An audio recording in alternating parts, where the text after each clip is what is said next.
इस दुनिया में सबसे पहला कत्ल एक भाई ने दूसरे भाई का किया। ये कत्ल किस तरह किया गया? ये वाक़या हजरत आदम अलैहिस्सलाम के दो बेटों का है।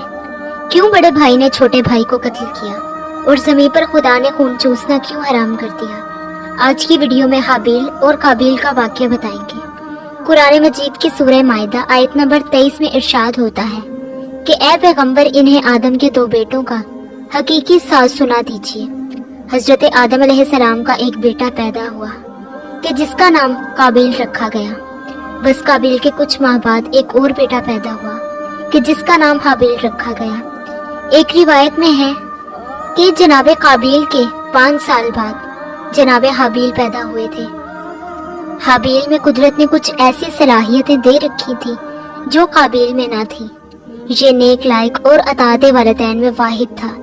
ये मुत्तकी, परहेजगार और इबादत गुजार था। लिहाजा काबिल फितरी तौर पर इन चीजों से दूर था। वो ना इखलाक समझता था, ना नेकी को अहमियत देता था, ना अताअत वालिदैन को जरूरी समझता था। गर्ज ये कि ये दोनों फर्जंद पलने और बढ़ने लगे। जब दोनों जवान हो गए, अब इनके वालिदैन को इन दोनों की शादी की फिक्र लाहक हो गई। हजरत आदम अलैहिस्सलाम ने बारगाहे खुदाबंदी में इन दोनों की शादी की दुआ की। खुदावंद आलम ने औरत की सूरत में एक जिन औरत को काबिल के पास भेज दिया कि जिसका नाम बाज़ रिवायात में अमाला लिखा गया है, और हजरत आदम अलैहिस्सलाम ने काबिल की शादी इसके साथ कर दी। बस वो दोनों मियाँ बीवी अय्यामे हयात गुजार ही रहे थे कि खुदावंद आलम ने एक हूर को इंसान की सूरत में हाबील के पास भेज दिया कि जिसका नाम नजरा था। हजरत आदम अलैहिस्सलाम ने हाबील की शादी उससे कर दी। काबिल ने अपनी बीवी के जिन होने और हाबील की बीवी के हूरिया होने, बस इन दोनों चीजों को महसूस तो किया, लेकिन इसे ज्यादा अहमियत ना दी। बस उसी दौरान में हजरत आदम अलैहिस्सलाम ने हाबील की सलाहियत की रोशनी में हुक्म खुदाबंदी से हाबील को अपना जानशीन बना लिया। काबिल को जो ही ये इरादा मालूम हुआ तो भड़क उठा और गुस्से की हालत में बाप के पास आ गया और कहने लगा कि आपने एक तो ये बेइंसाफी की कि मुझे जिन औरत दे दी और हाबील को हुरिया दी, और अब ये बड़ा जुल्म मुझ पर ये किया है कि मेरे बड़े होने के बावजूद मुझे नजरअंदाज कर दिया गया और अपना खलीफा हाबील को बनाने का फैसला किया गया। मैं इसे किसी सूरत भी तस्लीम ना करूंगा।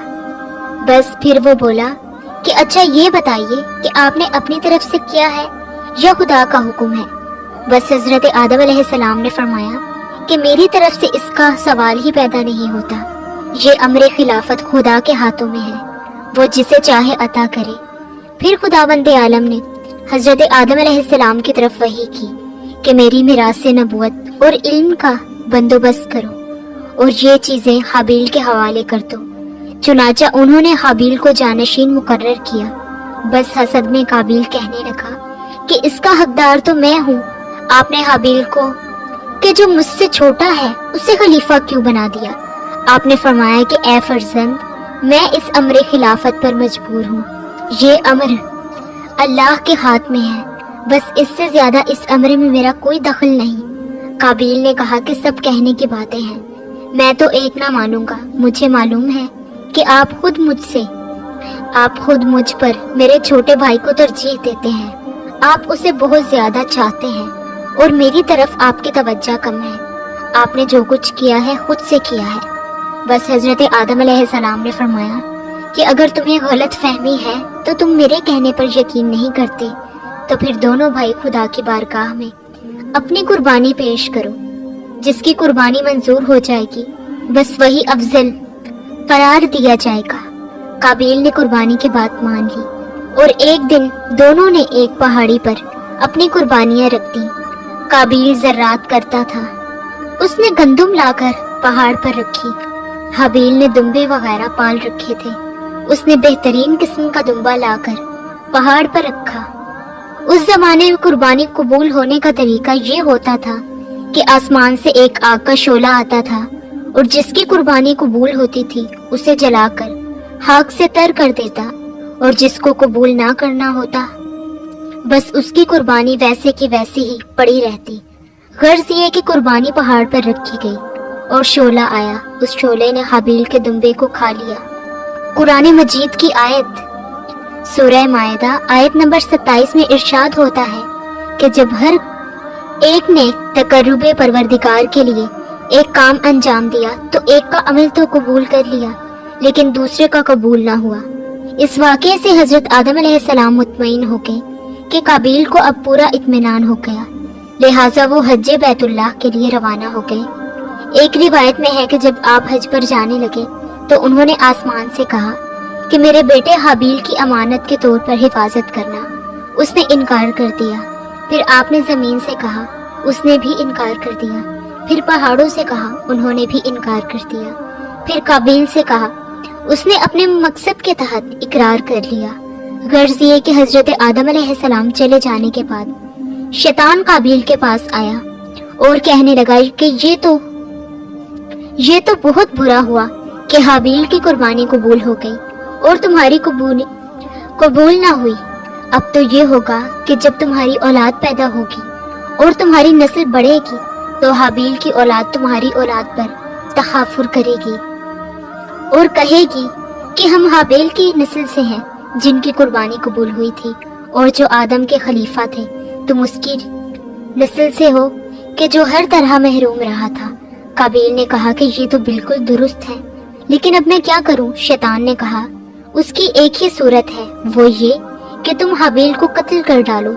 जब वो कत्ल हो जाएगा तो बाद में तुम ही खलीफा और जानशीन बनोगे, क्योंकि उनकी कोई और औलाद तो फिलहाल नहीं है।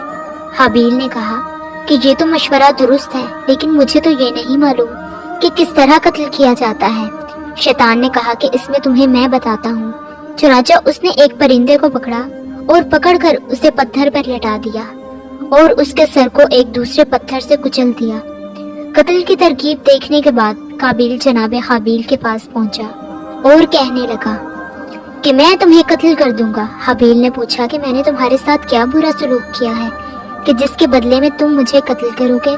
उसने कहा कि तुम आदम अलैहिस्सलाम यानी कि मेरे वालिद के जानशीन हो और तुम्हारी ही कुर्बानी भी कबूल हुई, इसलिए मैं तुम्हें जरूर कत्ल करूंगा। हाबील ने कहा कि इसमें मेरी क्या गलती है?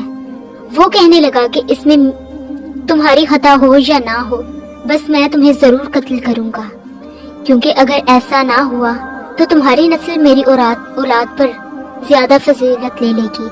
बस हाबील ने जब ये देख लिया कि इस जुर्म अजीम से बाज नहीं आएगा तो कहने लगे कि भाई अगर तुम मुझे कत्ल करना ही चाहते हो तो कत्ल कर डालो, लेकिन मैं बता देता हूँ कि मेरी तरफ से इसके मुतालिक इकदाम ना होगा और मैं तुम्हारी तरफ कतन हाथ ना बढ़ाऊंगा, क्योंकि ये गलत है, कत्ल जुर्म है और मैं खुदावंद आलम से डरता हूँ। बस इसके बाद वो अपनी जान बचाने के लिए अपने घर से निकल भागे और जंगलात में मारे मारे फिरते रहे।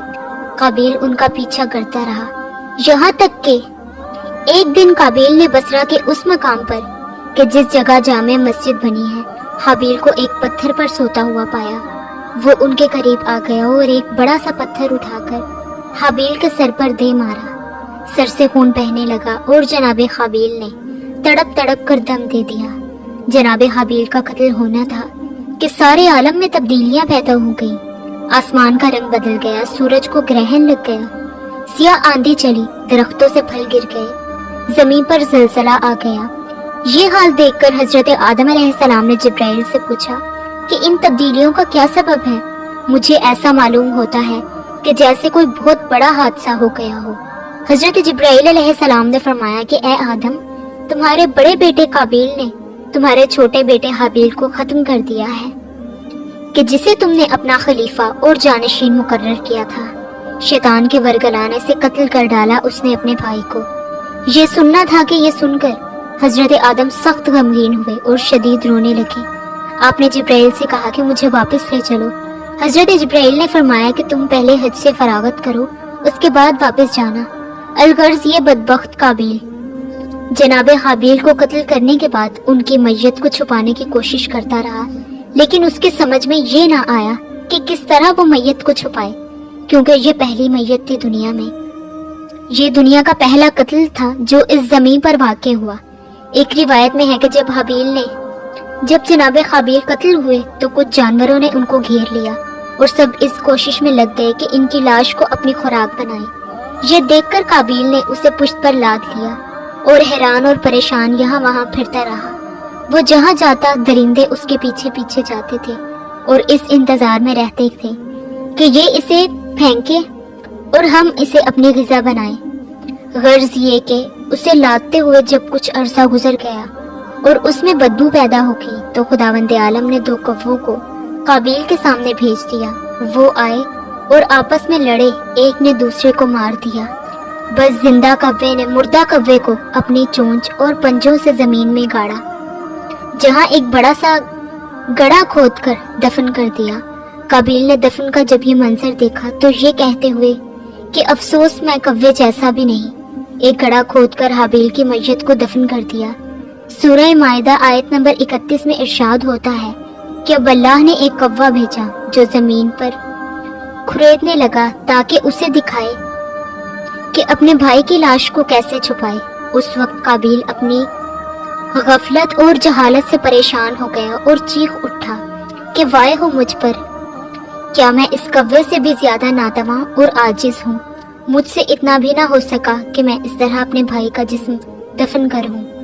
بہرحال وہ اپنے کیے پر پشیمان تھا، اور جب کچھ وقت بعد حضرت آدم علیہ السلام حج سے واپس آئے اور آ کر حابیل سے پوچھا کہ قابیل کہاں ہے، تو اس نے جواب دیا کہ آپ کو پتہ ہو اس کو میرے پاس چھوڑ کر گئے تھے جو آپ مجھ سے پوچھ رہے ہیں۔ بس حضرت آدم نے فرمایا کہ مجھے سب معلوم ہے، میں تجھ سے پوچھتا ہوں کہ تو نے ایسا کیوں کر کیا؟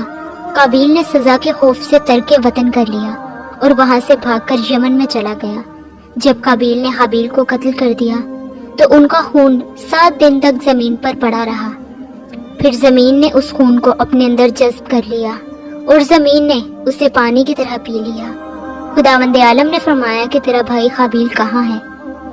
اس نے کہا کہ مجھے نہیں معلوم، میں کوئی اس کا محافظ نہ تھا۔ ارشاد ہوا کہ تیرے بھائی کا خون مجھے پکار رہا ہے۔ قابیل نے کہا کہ اگر میں نے اسے قتل کیا ہے تو اس کا خون کہاں ہے؟ اسی کے بعد سے خداوند عالم نے زمین پر کسی کا خون چوسنا حرام کر دیا ہے۔ یہی وجہ ہے کہ زمین میں خون جذب نہیں ہوتا۔